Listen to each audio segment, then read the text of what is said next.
Ladies and gentlemen, start your engines.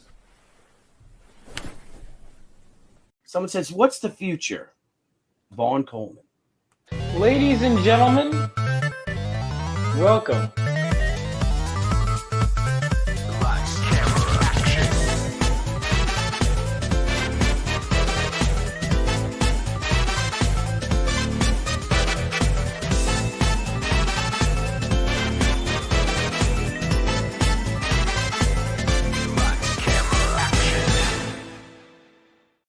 Oh my God, it's been a day. It's been a day. So much work I've been doing. I hope you guys are doing well. Vaughn Coleman presents new episode.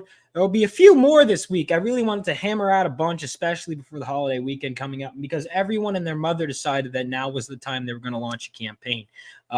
And, you know, I like supporting my friends, and I like having these conversations. I love making a show out of it. You know, what's the point if you're just shilling, if you're not having fun during it? But, of course, speaking of shilling, I am going to talk about myself for just a moment, if you don't mind. So this is my comic book, Phenomenova, Issue 1, Lightning Strikes. It is now printed and shipped out, which means it is on the way to backers. So if you're excited and you want to get notified on everything Phenomenova, make sure to join the mailing list. Hold on. Let me just put this in the chat. Make sure you join the mailing list for Phenomenova. If you didn't back it, that's okay, because this weekend it will be available to buy physically. Initially, I was going to drop it digitally, but after, you'll find that a lot of running a comic book business is pacing and thinking. You know, you have like, oh, this date, this time, a lot of that.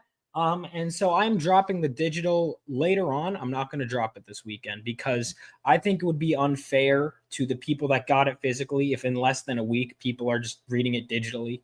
So I figured I'd wait just a little bit to drop the digital, but the physical will be dropping because it'll be in people's hands. So sign up for the mailing list and you'll get that cover. Yeah, but without further ado, you get enough of me. You get me like every week. All right.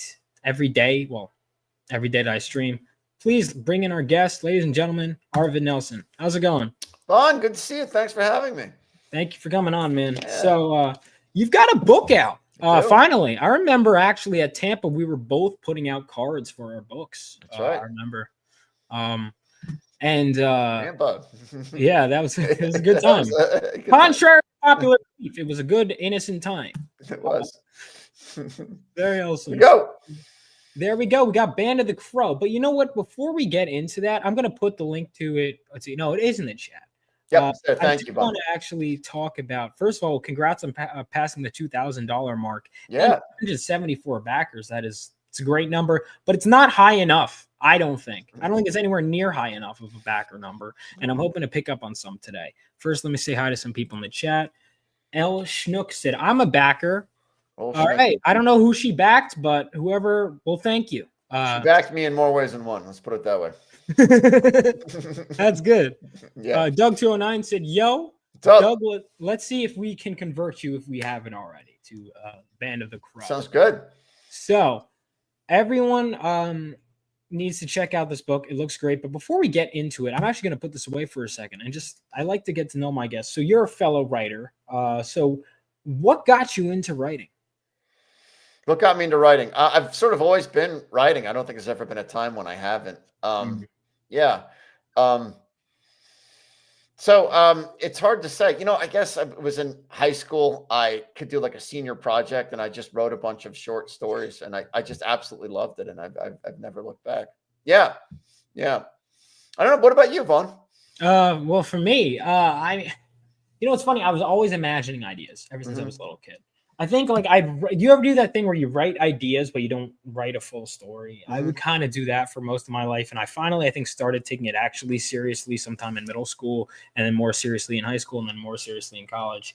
And now I take it very seriously, you know. But I think there's always been a time where I've just been coming up with ideas, whether it was on the playground or walking around my house, my extreme ADHD in circles, thinking of ideas, or just every time I'd watch something, I'd be like, well, here's what I would do. Blah, blah, blah. And so I think I always am coming up with ideas. I think like you, I think it just naturally, it's like a calling. It just happens. Yeah. Nice. So Oh, right. So you were always into creating, always into that. Were there any, like, because you've done all different kinds of writing, were there any particular favorite avenues for writing that you have? Like any favorite, whether it be novels, whether it be, obviously you're doing a comic now. Mhm. I don't know if you ever considered screenwriting. Like, what kind of writing did you do first when you actually formally wrote? You know, I was interested in film for a very long time. Oh, me too. I majored in it. And what I did, what sort of cured me of that, was I did a few internships. Oh, that'll do it. It was intense. I saw a lot of people really suffering and struggling. Film is just so expensive. Oh my God. And it's like the amount of ideas. I don't know, like just piggybacking off what you were saying. So I was at a film mixer yesterday. Okay. Basically, like, yeah, the industry. I was like, a new job's like, we're shrinking down a lot right now. Keep asking. And I was like, oh God. But it's like, Yeah. the film industry, I mean, just to do anything. Like I did a film where I had all the equipment paid for by my school. We barely were able to pay the actors much. The crew was not paid for. It was just 3 characters. One of them was only in like 2 scenes in a house. Still ended up being over $4,000 in production. It's like right. crazy how much this stuff costs. Yeah, that's right. That's right. I don't think the pipeline for film is particularly good either. This is exactly Emily Kruger. Hail, welcome. What's up? Good to see you. There was a moment, actually, this was a moment of clarity, like I don't know, an Oprah aha moment. I was working at a place called Celluloid Construction Company in the Tribeca Film Center. It was intense because I was commuting from Fairfield, Connecticut to Tribeca, which is downtown Manhattan, every day. You know, you're not getting paid. It's a very long trip. It was during summer. It was just like sweltering and grueling. And it's like 3 hours every day, just up and down on those trains. And anyway, grueling summer. And this guy came in. I'll never forget it. Alan Potash. And everyone was just like, this guy, Arvid, he is so amazing. He was a DP. He was like a cinematographer. He said he shot a commercial for Martha Stewart. And I was just like, okay, great. I mean, it's very impressive. And it's great. I'm sure he's a great cinematographer. But is this really what you want to be doing? And the answer is no. I don't think anybody really wanted to do Martha Stewart commercials. But you get lost. Yeah, so you get lost in all of these proximate goals where you think, okay, in order to become a great film director, I need to start standing out as making commercials. And I saw a lot of people getting lost. And I didn't want that to happen to myself. So, yeah. Yeah, I learned that it's also, you have to basically wait for a studio to buy your idea away from you. You lose control. They actually like try and get screenwriters. They try and do everything they can to keep screenwriters a bit away from sets, actually. Yeah. Because they don't want them interfering. Because even screenwriting as a process for me, like, this is what was writing comics was so liberating, it was so technical. Like, where there are executives that will say, if you have more white space on your script than black text, I'm gonna look at your script. It's like that's how the industry is. It's so technical. And I think most scripts that are submitted are never even read by major studios. Right. And it's all, I mean, one thing I learned is all about connections. The truth is it is in every industry, right? Like, definitely. For example, like, I network a lot is why, I was able to have like as many backers as I did, is not because I haven't proven that I'm a great writer. You know what I mean? Like, it's networking is everything. So that was a lesson I took from the film world. But film world is so much more brutal. Like, all my big budget superhero ideas, like what we're seeing in the background, I think I could do that on a, that shot alone is, I don't even know how much money, but it's just, what's the page count? Yeah. What's the page rate? Yeah. Right. Another formative experience. I was working as a production assistant I worked as a production assistant on a few movies. I worked on a trauma movie. I worked on I worked on the Toxic Avenger Part 4. Oh, really? Yep. That was intense. I've only seen the first 2. Yeah. It's the Citizen Kane Oh yeah, of the incredible. Toxic Of Avenger course, they movies. give the New Jersey superhero like the trashiest superhero movie. Right. I know. It's so Jersey. That was intense. It was, again, I was not getting paid. We were like sleeping in a rat infested Oh warehouse my in God, that Poughkeepsie, New York. explains a Yeah. lot about the movie. It was Actually. intense. It was intense. Oh, We so were you were shooting in like unpaid. downtown Poughkeepsie, which is kind of a rough town. It was a little grim. Yeah, It was that's a little grim. rough. But I also worked on a Woody Allen movie one summer. That was intense too. And again, I saw the same thing all over again. I saw a lot of people who are really passionate about film and really wanted to make movies, but they got lost in all these proximate goals. Yeah. Yeah. Yeah, people would say it's always like, oh, do this, and eventually I'll get this. And that's how life is in general. I get it.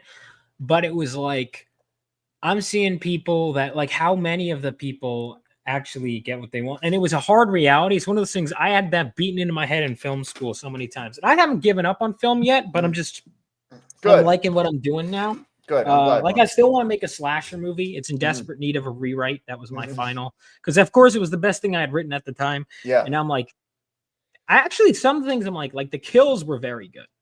Nice. Which was fun. But I was like, this needs a rework. Yeah. But I think like Terrifier 3, even though I wasn't crazy about the movie, seeing the independent love really kind of reinvigorated something in me. But I'm like, no, I'm finishing this comic. Stop it. Stop starting new projects. Yeah. I'm trying to get better at that. You know, are you familiar with the term giallo? Giallo. I'm not. Oh, giallo. That's the Italian. Giallo. That's right. Yeah. I've seen Bay of Blood. It means yellow in Italian. And it's the term for Italian slasher movies. That the Italians in the 1970s, Why yellow? 60s. What's that?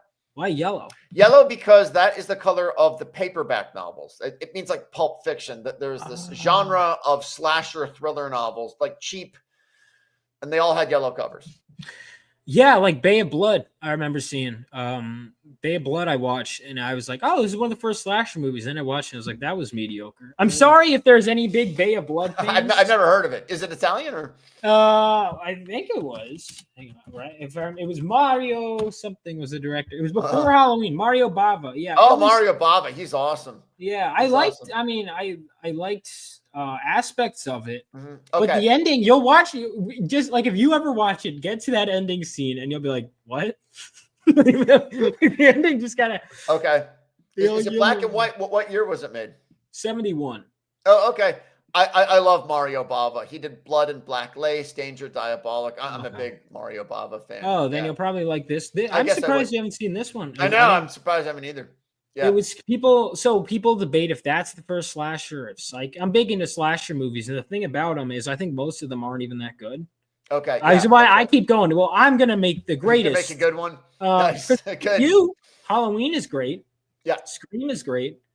Nightmare on Elm Street is great. I think the third one is better. But yeah. Mm-hmm. Suspiria. Suspiria a slasher? Definitely. I've seen the one in theaters, and I know everyone praised the most recent one. Maybe it was just me, but I was like, this is so long. Oh yeah, they remade it. Didn't they remake Suspiria? Everyone else was like, it was saying it's the greatest thing ever. And I'm fully willing to accept that I might have just been in the wrong mood when I watched it.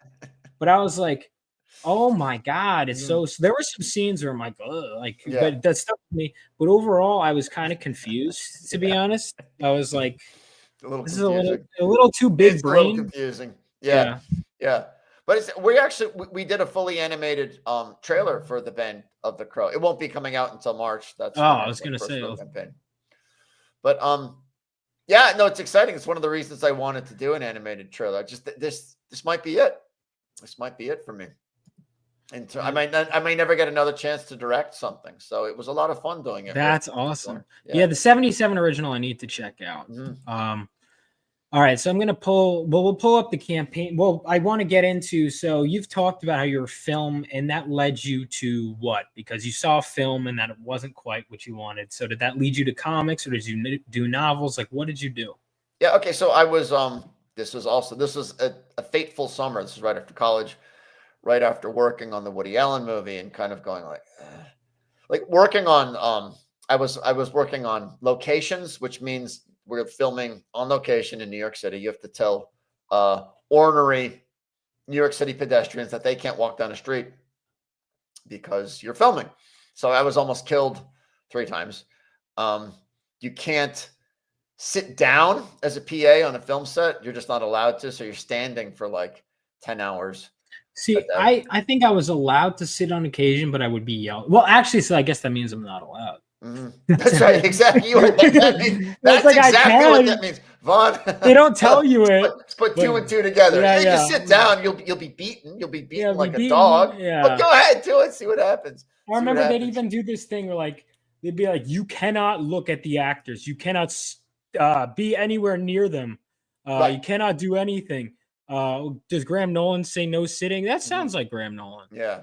That sounds like Graham Nolan. Yeah. Or to Christopher Nolan. Wait, which Nolan are we talking about? Because Graham would be sitting there with a stogie. Yeah. So that was intense. I did some film work too, and they would be like, basically, the actors don't want to know you exist. Oh, you're like, if you're gonna fanboy out, get out of town. Right. Like, that whole thing. Yeah, I was in a elevator with Michael Rappaport and John Lovitz at one point. That was kind of cool. Were you allowed to talk to them? No, I was not. I was a little. It would not have been appropriate. No one ever said it to me. But I've got pretty good emotional intelligence. So I better pipe down. But it was funny because John Lovitz was like holding everyone up in the elevator, and Michael Rappaport, he kept going, "Come on, let's go, John, get a move on." He was getting really pissed off, and actually, I was pissed off too. Everyone was pissed off. So there's a crowded elevator, and John Lovitz was just sort of bouncing around. And then halfway through the ride down, he just said, "There's just like really tense silence, and everyone's just kind of like, you." It had been a long day. We all wanted to leave. And halfway through the ride, the elevator, John Lovitz just said, "Oh, well, they gave me some more money." And everyone burst into laughter. It was such a great moment. How could you be mad at him after that? That's great. Mm-hmm. I gotta check out more of their movies because hang on, what have I seen? Because these guys sound familiar. Michael Rappaport. What have I seen him? He's been big. He's had a big sort of unwokening. I always thought he was like Irish or Italian or something like that. He's after October 7th, he's really kind of turned a corner with regards to politics. His politics. Yeah, he's sort of a reformed former leftist. So I don't know if I've seen any of these. It was Michael Rappaport. John Lovitz is very, very funny. He was Copland. I've been meaning to check out. I swear, like every Copland's pretty good. Yeah, every fifth actor I look up lately is in Copland. Mm-hmm. Yeah. The Heat I've seen. Mm-hmm. I've seen The Heat. John Lovitz is very funny.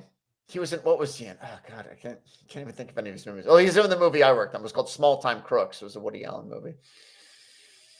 Okay. So, yeah. That's cool. And so you decided on what, novels or?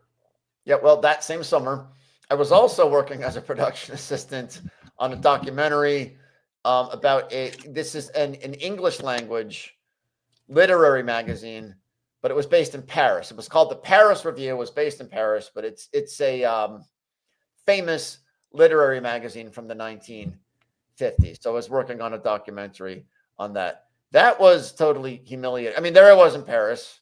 I had to like stay with the gear. So we'd see like a beautiful church or something like that, like Saint-Sulpice or Notre Dame or whatever, something like beautiful. And they're like, "Okay, Arvid, we're going to film in there, and you're going to stay out here on the street like a jerk for 3 hours." So, what do they call it? Fire watch? Yeah, something like that. That's what they called it for me. I remember that, like, Vaughn, you're on fire watch. I was like, oh my God, I have to watch for hazards. And like, no, you just have to like sit by the equipment.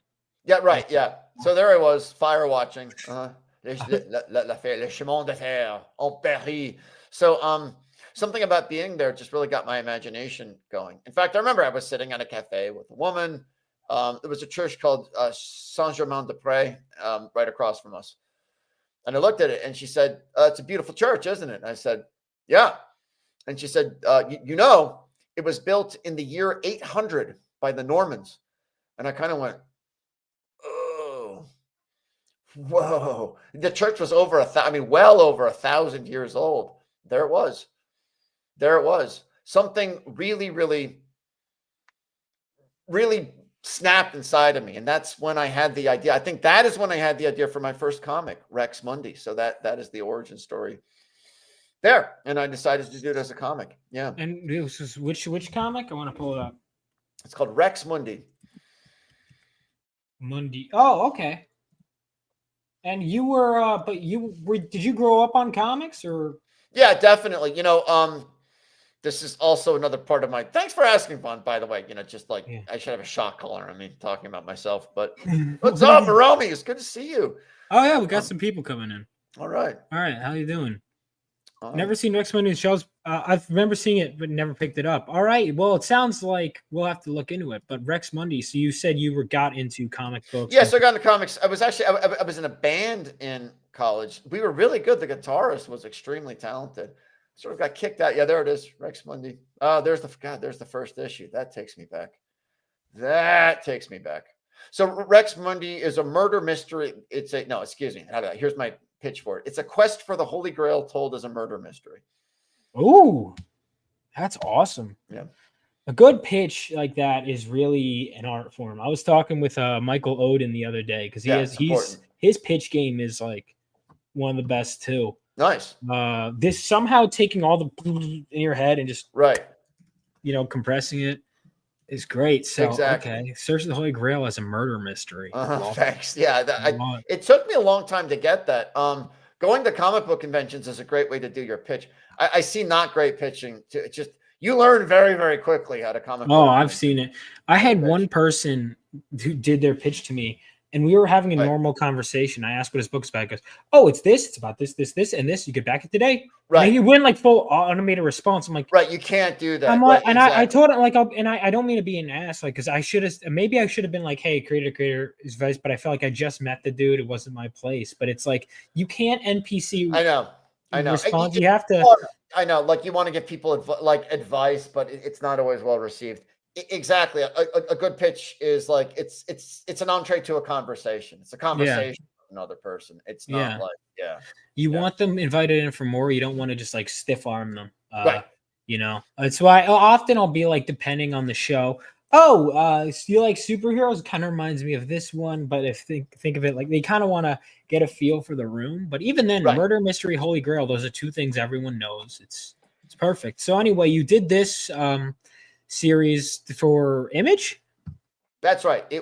We self-published it first for like one issue. We printed 3,000 copies, which was like 2,999 too many, and then decided to redo the whole thing. So the artist redid all the art, and we decided to do it in color, and we pitched it to Image Comics. I lost all my hair that year because that was extremely stressful. Oh man! But one thing led to another, and we became an ongoing series at Image Comics. Yeah, and then we jumped over to Dark Horse after that. Awesome. So, what made you decide to do and do you still own the rights to this one, or just you? I do. It's mine. Good. It's mine. Yeah, it was creator owned the whole way through. So, are you ever going to do an omnibus, or is there a good way for people to get this? There is an omnibus. Actually, I have it right here. That's it right there. These are out of print. Would you ever reprint them? I might. I mean, you can see how thick this is. There are two of these here, so because I think you're going to get a lot of new fans after this campaign. Yeah. I'll explain why in a second. Thank you. I really hope so. Who knows what the future holds? It is mine now. The rights reverted back to me. I have all the files. There's nothing stopping me. I'm just really laser focused on the Band of the Crow right now. But I'm proud. Rex Monday's a little rough around the edges, but it was the best I could do at the time. Everything was heartfelt, and I think at the end of the day, there's that song by the Misfits, "Last Caress." I don't know if you know the Misfits or not, but I know them. I've got something to say, and then I won't say the rest of the song because I don't know if I know that one. But the song's called "Last Caress." But at any rate, I think that's important for me for writing. You have to have something to say, and I think at the end of the day, hopefully. Actually, not even hopefully. I know this. I had something to say with regards to Rex Monday, and I said it, and I'm proud of that. That's great. Yeah.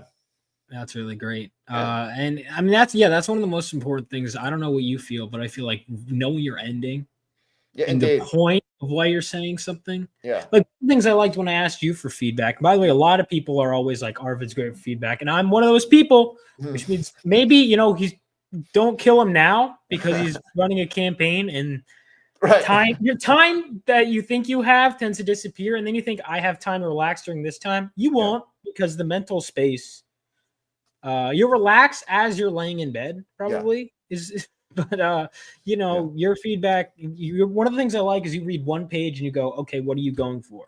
Yeah. And that's one of the important things is I've had people like asking for feedback, and I one of the first things they do, they go into all their lore and details. I'm like, stop.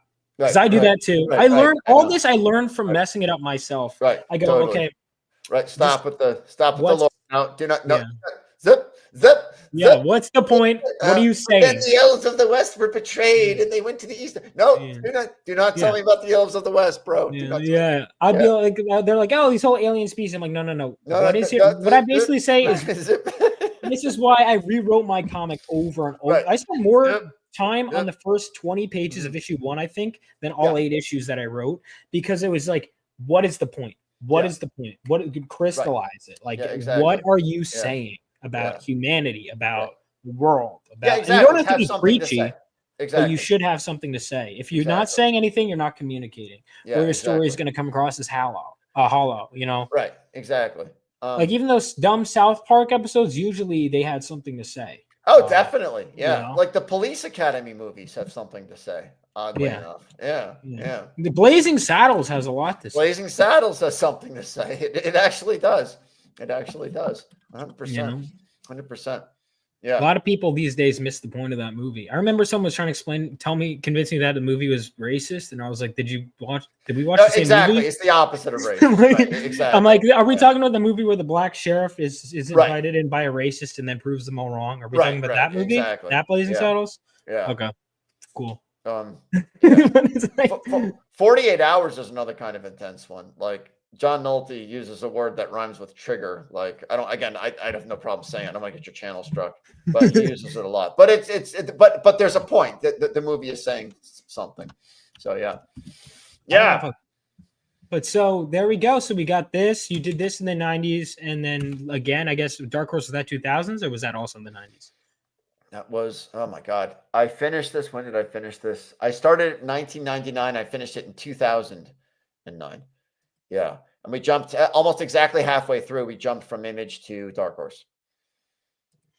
Gotcha. That's awesome. And then what else did you work on? LE, I will get it to your question in a second. Thanks for asking. Yeah. I have a long drawn out. Just prepare yourself. Pour yourself a cup of coffee. See, that's the thing. You got to have, don't explain your magic pitch or your magic system until someone asks about your magic. Exactly right. You know what I mean? 100%. Like if they just want to know what your story is about and you start explaining your magic system, they're gonna walk away. Well normally, said, Vaughn. Like I say, the first page, right? You just get people curious, hook people, make them just get them to flip the pages. Yeah, exactly. Yeah. Like I have a whole World War III planned out, but I answer that if people ask me, because I just go World War III. Here's how it started. Here's how it ended. Oh, all the detail. Oh, I'm so glad you asked. But I'm not gonna be like, well, this person had tariffs and like. It's all about emotional intelligence. You have to read the other person. Are their eyeballs glazing over? Yeah, it's about not. Yeah, absolutely. But no, it's a wonderful feeling if you can actually get someone interested in your lore and your world building. It's like yes, absolutely, absolutely. Yeah. So I'm gonna go ahead and so you did that. Then what was the next thing you did? Did you do any other comic book stories or anything like that? Yeah, I did a lot of things. I did a lot of for-hire work. So I mean, here's my origin story. I got sidetracked. I had been working on the Band of the Crow pretty much since 2009. I mean, I started working on it pretty seriously in 2014, I would say, but I've been working on it pretty diligently ever since then. I had always assumed that because of Rex Mundi, we had a little bit of interest in Hollywood. It didn't, it wasn't the biggest barn burner in terms of sales, but I was proud of it. And I thought that getting the Band of the Crow published would be easier. Surely it'll be easier this time. And it has not been easier. It has been orders of magnitude more difficult. Orders of magnitude more difficult. Yeah. Yeah, I've had people like one person that comes like, "Oh, Vaughn, you sold so many of your comics. Like, all right, I have advice about asking publishers." I'm like, "Dude, I don't know. Yeah. Why do you think I didn't? I had no idea." So it's like, I'll just do it myself. Yeah. I've heard so many horror stories about publishers that I'm like Thanos. I'm like, fine, I'll do it myself. Mm-hmm. Right? No, exactly. Yeah. 100 different titles. Yeah, I'm pulling up your Comic Vine right now. I remember because I would whenever I was on stream with someone, I'd always like look up their Comic Vine and see if I know them. Oh wait, you did JSA? I did a few. Yeah, that was an interesting experience. I did a few Marvel comics and DC comics. The editor started ghosting me. It was strange. So that was that. There we go. Yeah, those were fun. I was pleased with how those turned out. I was pleased with the script. Yeah. That's good. Yeah, indeed. Indeed. Yeah, these all look great. Let's see, Queen Sonya. All right, Daedalus. I've been meaning to get. So this is. It looks like you did a lot for Dynamite. Then. Yeah, I'm proud of those too. I did. I adapted the Edgar Rice Burroughs Mars novels for through Dynamite. Good stuff, man. And so now here we are. Here we are. All right. So, what's going on? Romy, I didn't see you. See you. All right. So now let's get into, and we'll ask Ellie. We will get to your question in a second. I just want to talk about the book first, and then we'll talk about the complex magic system. So first, I'm going to play the trailer, and then we'll. Oh, nice. Thank you.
So there we go. That looks awesome.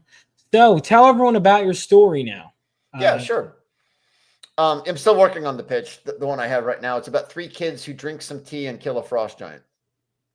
So that's the pitch. The long story of it is I was thinking about different, like, you know, in most fantasy stories, I love Tolkien, but like everything is gotten sort of cliched. And one of the cliches of fantasy is that, you know, human beings have spread out over the world and the elves have retreated to the forest. They're on the verge of, you know. Right. Oh, there's always the dwarves are in the mines or whatever. And they're always on the verge of extinction if they're not already extinct. So I turned that around. It's the human beings that are on the verge of extinction in this story. Yeah. Yeah. Awesome. So that's the big idea there. As to what happened, there's so much I would like to say. To your question specifically, and thank you for the comment on the trailer. We have a fully animated trailer coming. And that's right. Thank you, Schnooky. Schnooky has been dealing with this, with me and this trailer for a long time. We have a fully animated version coming in March. So this is a warm-up campaign. We are not going to repeat these prices ever again. Our business model is not to do sales. Do not wait for sales. This is a loss leader for me. I'm losing a massive amount of money on this campaign. I think that there is a lot of there's low morale. People are not feeling happy in our little sphere of independent comics. This is a little something that I want to do to give something back to people, back to backers, back to readers, because it's the readers that are important. Yeah, exactly. They make everything happen. Yeah. So this is truly a service to people. There is no catch. This is $3 per copy.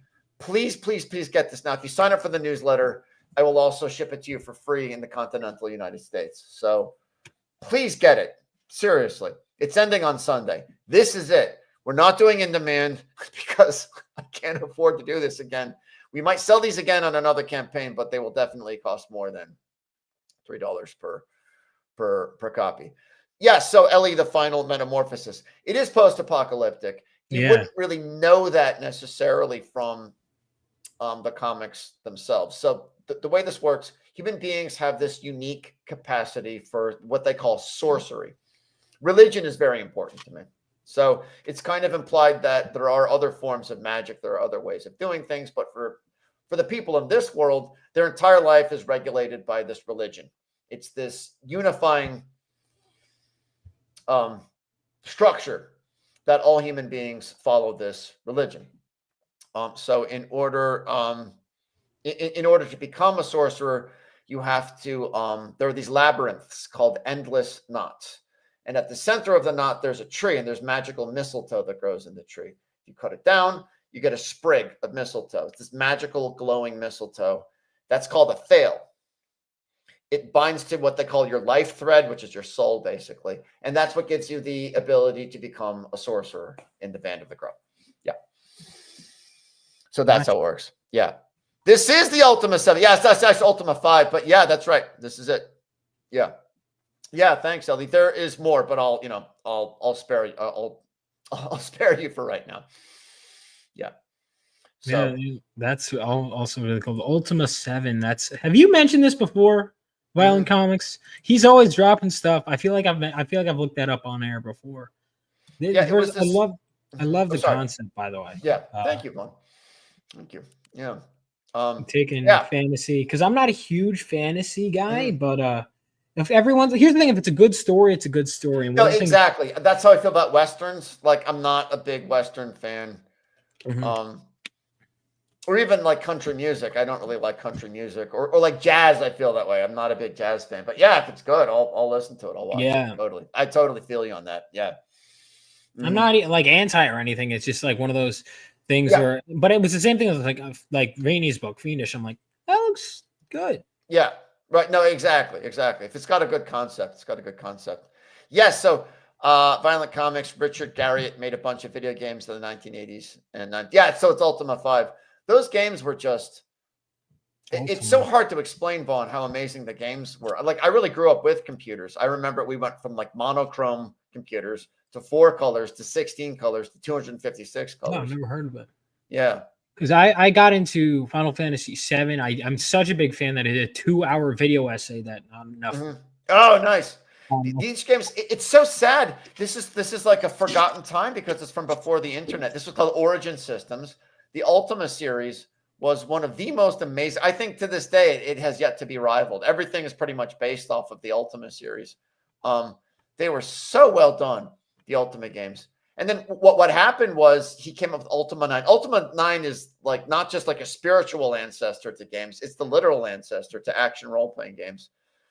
But it was a huge failure because computers at the time weren't powerful enough to be able to play this game. So they basically released a game that no one could play. And it bankrupted them, and they sold it to Electronic Arts. And that is why Electronic Arts, that's why their digital rights management system is called Origin, from Origin Systems, because they bought it and they turned it into their DRM regime. So it was an ignominious end. But this was a big turn in the history of video games. When Electronic Arts bought Origin, it was really the end of an era. That was like, because I remember Origin is owned by, they do The Sims too. They do. Did they do The Sims? What other games did they make? I don't know if they made The Sims. Richard Gary. He's still around. I think I posted some Ultima stuff and he actually liked it on Twitter. Let me see. Video games. All right, I'll look into that. I forgot you were into video games and stuff. I haven't had the time lately, and I wish I did. Like, I still haven't played I haven't finished the last Zelda. I've been sitting on Stellar Blade. I've been waiting for years to play a Zelda game where you play as Zelda, and then by the time it's out, I'm so busy. I know what you mean. Yeah, I heard the game was, I have thoughts about the Breath of the Wild and the Tears of the Kingdom. Oh, yeah? I've been playing Tears of the Kingdom, and I like it, but I think that it's the story for Ocarina of Time, Majora's Mask, for example, are far superior. Although I'm actually liking Tears of the Kingdom story-wise right now. Okay. I do think the gameplay gets a little repetitive. Like, for the first however many hours, I was like, this is amazing, and then I'm kind of like, I've been here before, just slightly different. No, I think that's exactly it. Open world games to me are just kind of like... Yeah, and every game is open world. Like, this is the problem I have with the new Final Fantasy VII. Exactly. They're all right. The world is more detailed and everything. Yeah. But I feel like my imagination of seeing a block 100% of land and going, this is what it must look like in my head was more interesting than I'm like, oh, I have to walk up 50 ledges to get 100%. I have to go to a tower and 100%. Yeah. I think a world where you can go anywhere is a world where there's nowhere worth going. Oh, Violent Comics, you overestimate how old I am. I am was born in 99. My first console was the PS2. Yeah, it's so funny. So, it's so funny. Because that's the year I started publishing Rex Mundi. Yeah. Like my first console, Nintendo console I knew of was the GameCube. Everyone had. I had PS2. They had GameCube. Okay. Yeah. Wow. So that's where I am. Yeah. The Wii came out when I was first grade. So yeah. Oh man, that is so crazy, Vaughn. You are a young one. You are a whippersnapper. I know. I just barely made it 99, so I just barely made it past. Yeah, you millennial or Gen Z or what's your Gen Z? You are okay. Good for you. Yeah. Good for you. I have hope for Gen Z. I think they're going to be badasses. I hope they're going to be. I am very proud to be Gen X. Yeah, we are like screw you, man. We are just total freaking rebels. Yeah, I mean, I'm glad you have faith in my generation. Okay, good.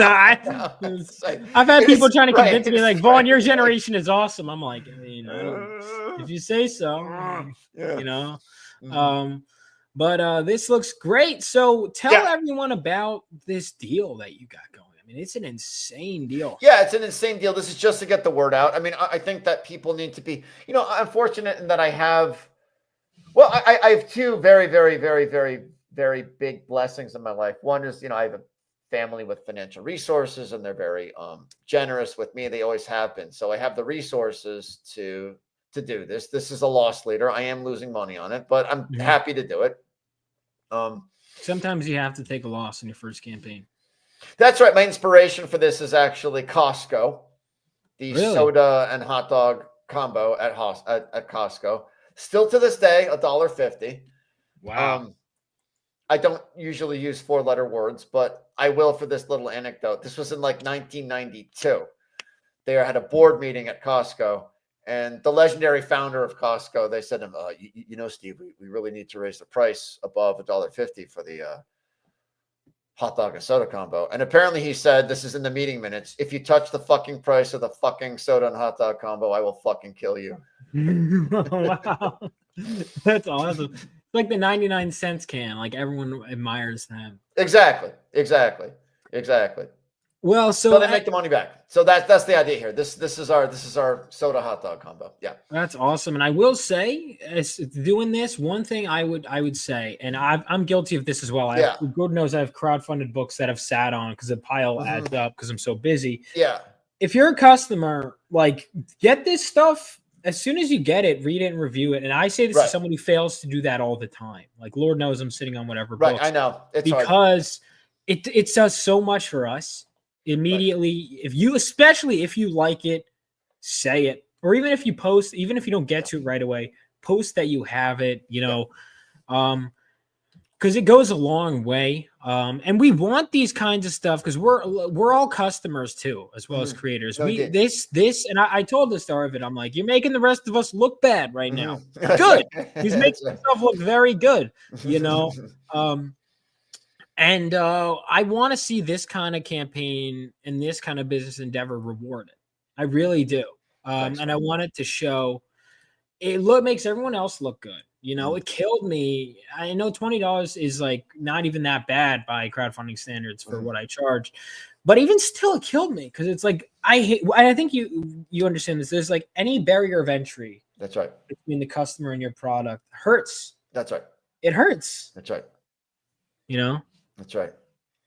So that's what this is an attempt to do, to lower that. And I say to people, I don't look at, I truly believe in, there's some term and, I think you can look at, this is one of the biggest differences between leftists and liberals. Mm-hmm. By liberals, I mean people who believe in like free speech and free trade. Right. And freedom of opinion, freedom of travel, all those things. I think leftists, and this is, I'm sorry, getting a little political, but I don't care. I think that they see a world of scarcity, where if in order to get something, you have to take it from someone else, that there's limited resources out there.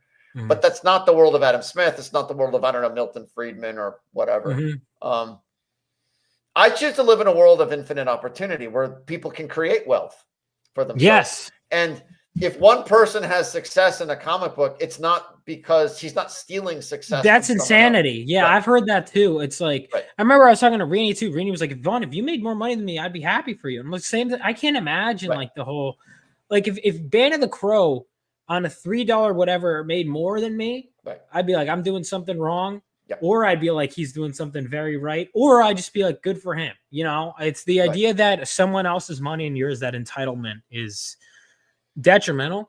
Right. To not just business, just in general. You're going to be a miserable person if you're always like, I have this, but you know what? This person has more, and that's messed up. Right. You know, it's and look, we all have that part of us, but it's kind of, you got to just throw it out. It's not good. It's toxic. Right. Yeah. Exactly. And I think, you know, it's not only is it toxic, it's not even true. I mean, we have like 1,000 years of economic history that countermands that idea. So wealth can be created out of nothingness. Yeah, it can. You know, it's not as simple as that. Yeah, exactly. I love what Thomas Sowell says. He talks about human capital being more important than, like, he said this is the problem for the Spaniards, or this is a problem for societies that depend on slavery, is that you're not really developing human capital. Okay, Spain imported a lot of gold from the New World, but it didn't really make a difference to them in the end because they weren't developing human capital. You look at I don't know, Japan or Germany, they were bombed the Stone Age in World War II. In like 5 years, they rebuilt everything and the economy was thriving again because they had the technical know-how. Yeah. So LE, by the way, I keep forgetting, how much is in the Band of the Crow, and did you how much magic's in the Band of the Crow, and did you develop mechanics for your magic? Yeah, so I did. You know, it was interesting reading about Lord of the Rings and The Hobbit for a second time. There really isn't a system of magic in Lord of the Rings. It's not really clear how Gandalf does his things or how the elvish magic works. This is a little bit more detailed how I did it. So yes, I can get into a lot more detail about magic, but basically sorcerers are like the nobility in this world. So this is another thing that interested me, like Indo-European tripartite societies. So you have like, and anyway, sorcerers are at the top. And generally speaking, if you're a sorcerer, you have an affinity. Affinities are like foundational building blocks of reality, elements. So there are 6 of these elements in the Band of the Crow. One of them is there's darkness. It's called, these are just the terms that they have for them. There's frost, fire, darkness, earth, green, and frost. And they're all associated, and everyone has a destructive and a constructive aspect to each one of these affinities. So for instance, darkness, the positive aspect of darkness is freedom. And the destructive aspect is falsehood. Gotcha. So each one is each affinity has mystical significance and moral significance. You know what? So what I like about that is because you get in the technical stuff, but there's a thematic reason, it sounds like, behind everything. Right. Yeah. Exactly. Yeah. Yeah. And I imagine that there's probably a massive word dump, right? Yeah. That's like you just interrupt the plot to just endlessly drag on about the magic system. Right. I could. I have like a whole folder full of stuff. I mean, I have, oh my God, tens of thousands of words devoted to the backstory, timelines and this. Yeah, and people don't realize how much writing goes, like pre-writing, I would say, is most of the writing. Right. Indeed. And I think the secret to writing fantasy is writing fantasy, or maybe writing any kind of like weird fiction, is it's the art of not writing backstory. Oh, what do you mean by that? I mean, like, you don't want to like shotgun exposition or shotgun storytelling. You do want to shotgun storytelling, but you don't want to shotgun world building, especially not up front. I mean, I was playing an Elder Scrolls game, and it's just like you're trapped in a dungeon and you get freed. And the guy who frees you goes, oh, wait. Whoa. Before you go, let me explain to you 20 minutes about everything about this world. I was just like, bro, let me get out the dungeon first. I'm going to get to that other stuff. So, yeah. So that's what I think. I think Star Wars is one of my favorite examples of good writing. They don't even mention the Jedi until about 20 minutes into the story.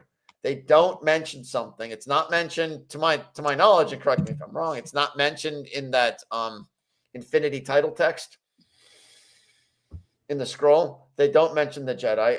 I could be mistaken about that. Someone feel free to prove me wrong. But with regards to the story, it doesn't come up until Luke gets saved by Obi-Wan. In other words, save it for when it's actually relevant. Yeah. Yeah. That was one of the things I learned is I'd have so much stuff, so much backstory. And that way, if you have it pre-built, and you might be like, this is frustrating, I don't have any of it yet. But then eventually, when you get to a part, it'll kind of like flow out of you. Yeah, like the characters will mention stuff. Yeah, exactly. That's the art of it, is finding a way to find a character who doesn't know things. And I always do it through character too. I'll be like 100%. Like, to me, I feel like if you're in a situation and your character, you don't know what your character would do in a situation, that's when you just take a step back. Yep. Right. Come back. And then you could breeze through. Like, because if you know your character's inside and out, like, for example, even with my first book, I had like, these characters' personalities, these or whatever, never really mentioned like the whole history of the friend group. I know it's a small thing, but like with my characters in high school, but it's like, I know like who's been friends the longest, this, right? Because that way it kind of it almost like, I don't want to say writes itself, but it almost allows things to flow out. No, indeed. Indeed. That's why Luke is such a great character. He doesn't know anything. So Obi-Wan's very convenient. Obi-Wan isn't really explaining anything to Luke. He's explaining it to the audience. Yeah. So Luke is just like a convenient vehicle at that point in time. Or he knows what he's supposed to know. And it's also, sometimes you could name drop things and it's okay if you don't explain it, because 100%. 100%. Yeah. Yeah. Yeah, don't explain. Explanation is right. Yeah, explanation is deadly, right? Do not set up. Do not explain. Do not explain things to people. Be like Mary Poppins. Yeah. Except explain it when it's like you're telling the story. That's right. That's what I try to do. I'll have to get more feedback from you at some point if I ever need it, when you're not going crazy. But like I for example, did a lot more backstory diving in some of these issues. But what I do is I go, well, how is it related to the present? If it's not, then kick it, keep it in the past. You know, like there was a scene I would have that'd be like, well, it doesn't really impact the present plot. This is just an expedition dump. Throw it away. And then 100%. If I'm like, I'm missing something in the present, there you go. Well, maybe sometimes the answer's in the past. Right. Yeah. This, I don't know if we picked up any backers during the stream. I hope so, because this book looks fantastic. Yeah, thanks. No, I mean, and guys, this is like just impulse get this one, man. It's really, you don't have to contemplate this one. Right. Let's go through these prices. Yeah. Right. If you want to get digital, you can, but I mean, if you're going to pay that small price, you might as well. I got both covers and digital. Oh, I'm glad. That's great. Yeah, I was a real hero for it. I paid $6 whole. Oh wow, yeah, yeah. It is mathematically impossible for me to turn a profit on this. So yeah, please, the more the merrier. It is literally impossible. But here's the thing. So what is your plan going forward? Because you said a first book instead of issue 1. So yeah, so this is the first half of our first album. Ooh. So we're going to be selling these in album format, kind of like the European format. We'll get them done as fast as Oren can get them done. Oren draws and colors everything. It's very time consuming. Yeah. But we're going to be selling these, 48 to 60 page, 48 to 60 page albums. And yeah, the more you buy, the more Arvid becomes bankrupt. Exactly right. Just digging myself deeper. Build my gallows high, violent comics. Build my gallows high. Yeah. So we're going to be selling these as in albums. Each one will be 48 to 60 pages. and we'll sell them we'll sell them in stages like that. And the plan is to raise prices on every campaign. So the price point we're looking at right now for the first album is be about 60 pages, about $15. But it's only during the campaign. Only during the campaign. Once the campaign is over, the price will go up. So that is the business model that we're going for. In other words, just like you said, Vaughn, I cannot do better than this. Please jump on this now. Prices are 100% guaranteed to go up. There will not be a sale. This is the sale. I cannot do better than this. Please, please, please jump on this now. You got it. Yeah, he's basically asking you to help rob him. I mean, come on. Exactly. I can not do better than this. I can't. Yeah. Yeah, and age, you know, where there's so many comics to buy. And when will this is fully done? This is we had an issue with the printer, so the covers are being reprinted right now. That's been intense. You know, this is another reason we're doing this campaign is so we can find responsible vendors that we trust. I told the printer that they have until Friday to fix it and get it to me. It's reasonable. They tried to like strong arm me, which is like, it's not a great way to talk to me. So they've got till Friday to deliver it to me. We'll see what happens, but we are promising fulfillment by February. So if it doesn't work with this printer, there are a few other offset printers in the area. So we'll be going to someone else. Offset, God willing. Yeah. Too.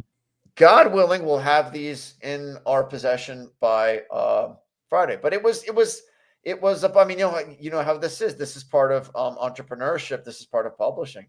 It sucked. Yeah. There was a problem with the covers, and we had to like go back to the printer. So that's where we are right now. There's so many things that come up when because you think, oh, I'm writing this comic, and you're wearing a lot more hats than just writing. No, exactly. You're publishing yourself. That's one of the things I learned is you can't have it all. Right. If you want to own your rights, you want to own it, you want to get full creative control.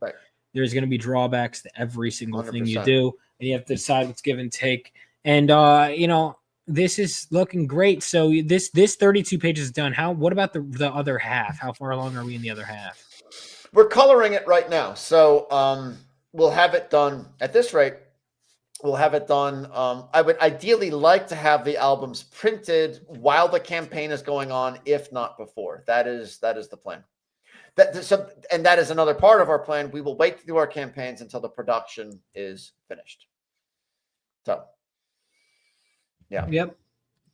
All right. Well, everyone, make sure you check this out. This looks fantastic. And again, insane deal. This is an entrepreneur. This isn't just someone who wants, quick buck. This is someone who's in for the long haul. That's right. And the art is, we didn't even talk about the art because obviously we want to talk about you as a writer, but the art is just unreal.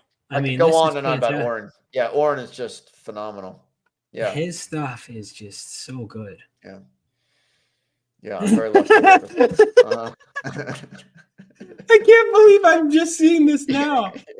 Because I saw the $6 and I didn't even have to read anymore. I was like, okay, I'm done. Right.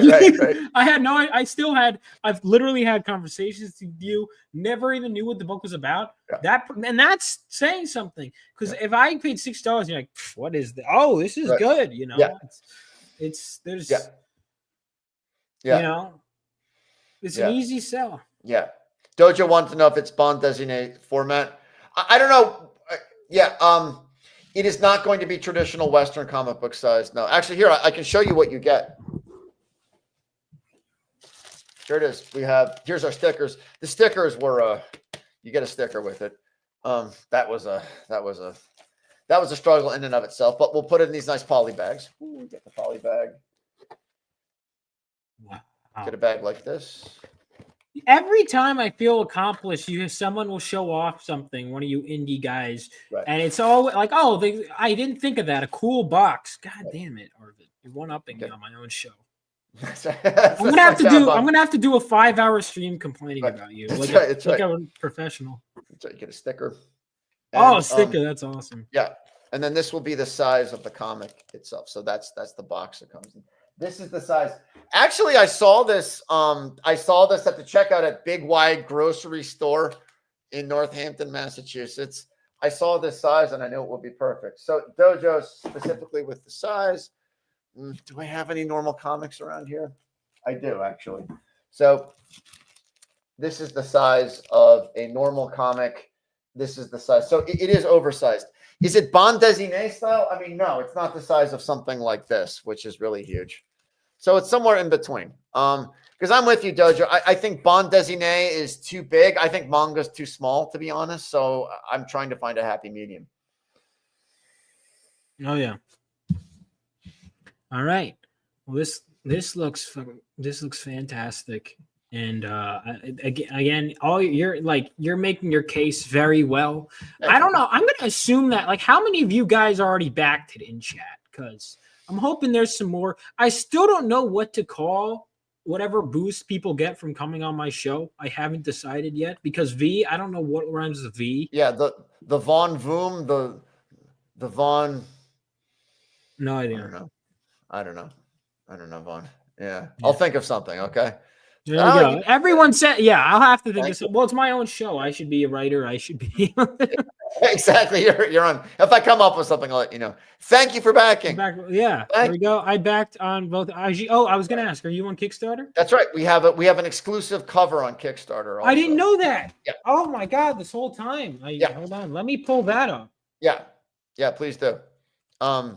And then while you're pulling it up, there's a question from Violent Comics, how I found my artist. I found the artist through word of mouth. I've been working on some graphic novel tie-ins for the legendary Monsterverse movies. I did a tie-in for the Skull Island, for the Kong Skull Island movie with a really talented artist named Zid, whom I'm very fond of also. Zid lives in Malaysia. I actually asked him, I've been working with another artist for 4 years on this.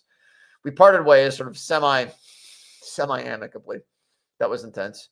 So I asked Zid if he wanted to draw it. He said no, but I know someone, there's this legendary guy named Oren. He's also Malaysian. And I'll give you his name, but please, make sure that you're like polite with him. I was just like, wow, okay. And he showed me his Instagram, and my jaw just dropped in my lap because Oren is so off the charts talented. I am profoundly blessed to be able to work with him. Yeah. Yeah, I mean that it's finding the perfect artist for you is always tough. It's really, you think it's easy and it never is. And to have one that colors and everything, I can tell you, and I say this as someone who's worked with great colorists, people juggling is an art form in itself. Even though it is more time consuming to have one person do it, the people juggling, having less contracts, all that stuff really is. Yeah. That's why I learned how to letter. That's why Oren is coloring it. We just couldn't, we went through a lot of talented colorists, but we just couldn't find the right fit for it. So yeah, that's exactly why I learned how to letter. It was just like one less person to juggle, like you said. Yeah. Here we go. Yeah. Herding cats, Brian. You know well. So the Kickstarter cover is, again, $3 per copy. It's our tribute to The Secret of Monkey Island, which is like a graphic adventure from LucasArts way back in the day, even from before the prequels. Yeah. Yeah, I mean, there's so much, and I just thought of something else. There we go. Oh my God. Mm-hmm. Yeah. Wow. All right. Well, I mean, I'm sold. I've already been sold, but I'm somehow more sold on a product I've already bought. Right. So. Yeah. Well, thank you, Vaughn. I thank you for backing it. I hope it exceeds your expectations. We've been working hard. I do too. Yeah. I do too. And I'm sure I'll enjoy the next one too. I'm sure if your plan pays off, I'm sure people are going to be, because I got a feeling you're going to leave it on a note where people are going to want more. Exactly. Wait till you get it. We have some surprises in there. We are purposely holding some things back. So I'm just bursting at the seams, but I will not reveal it. So there'll be some nice little surprises in there in the story when you read it. Sounds good. Yeah. All right. Well, All right, this has been so fun. That Yeah. hour flew by. I know. Thank you to everyone who backed this book. Again, the Kickstarter link. Let me make sure. Did I put it in the chat? Let me put it in the chat before we call it. And oh my God, I have so many tabs open. Yeah, so if you backed it and you want that Kickstarter, Might as well. yeah, might as well, get more of that stuff from Arvid. I was almost gonna be like, is there a shipping discount? I'm like, dude, I'm already robbing you. Yeah. You know what I mean? Actually, there's a shipping discount. Oh, is there? There is. You madman! I at this point, I'd be like, dude, you're already robbing me. You're a better man than me. Yeah. Yeah. Mm-hmm.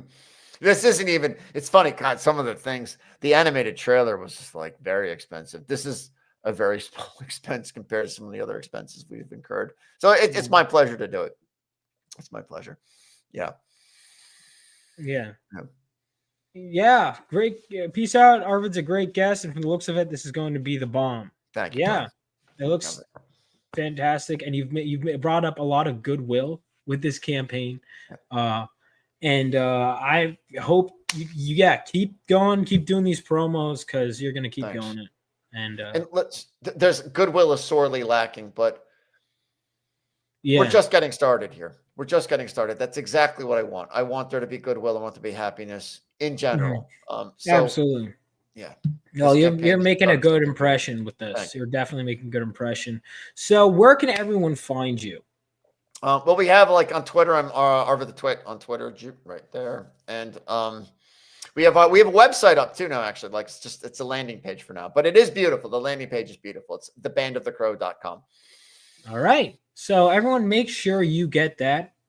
That is awesome. Bandofthecrow.com, and other than that, thank you guys so much. I have a stacked week because I decided to network like crazy. Good for you. So I have tomorrow. Hold on, I'm losing track of my guests.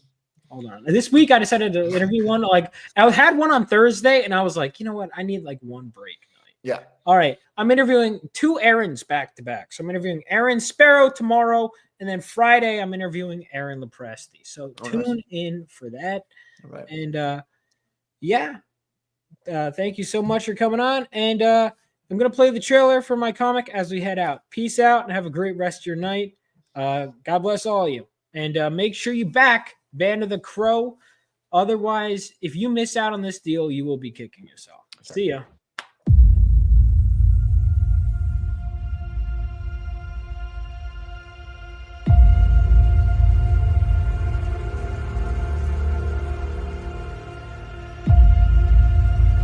When the whole world was dragged into World War III, brave men like my father fought on the front lines. And they weren't alone. That was 20 years ago. Now it's up to us to carry on their legacy.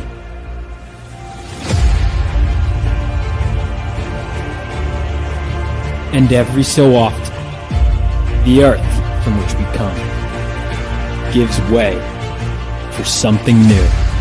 Something greater to be born, and with them, even greater threats to face.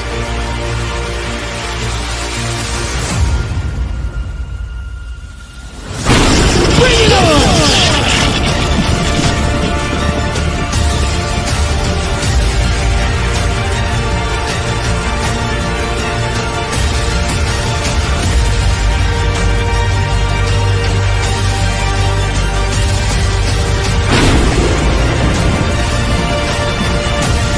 Phenomenova.